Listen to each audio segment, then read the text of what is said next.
ಉಡುಪಿಯ service bus ನಿಲ್ದಾಣದ ಬಳಿಯ ಭಗವತಿ ಟೂರಿಸ್ಟ್ ಬಸ್ ಬುಕಿಂಗ್ ಸಂಸ್ಥೆಯ ಮಾಲೀಕರಾದ 51 ವರ್ಷ ಪ್ರಾಯದ ವಿನಯ್ ರಾಜ್ ಅವರು ಅಲ್ಪಕಾಲದ ಅಸೌಖ್ಯದ ಕಾರಣ ನಿಧನ ಹೊಂದಿದ್ದಾರೆ. ಉಡುಪಿಯ ಖಾಸಗಿ ಆಸ್ಪತ್ರೆಯಲ್ಲಿ ಚಿಕಿತ್ಸೆಯನ್ನು ಪಡೆಯುತ್ತಿದ್ದ ಅವರು ಚಿಕಿತ್ಸೆ ಫಲಕಾರಿಯಾಗದೆ ಇಂದು ಬೆಳಿಗ್ಗೆ ನಿಧನರಾಗಿದ್ದಾರೆ.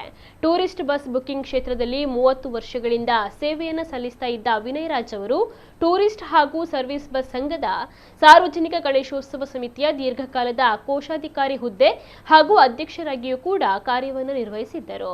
ವ್ಯಾವಹಾರಿಕವಾಗಿಯೂ ಸಾಮಾಜಿಕ ಚಟುವಟಿಕೆಗಳಲ್ಲಿ ಸದಾ ಸಕ್ರಿಯರಾಗಿದ್ದರು. ಮೃತರು ತಾಯಿ, ಪತ್ನಿ ಮತ್ತು 2 ಹೆಣ್ಣು ಮಕ್ಕಳನ್ನು ಅಗಲಿದ್ದಾರೆ.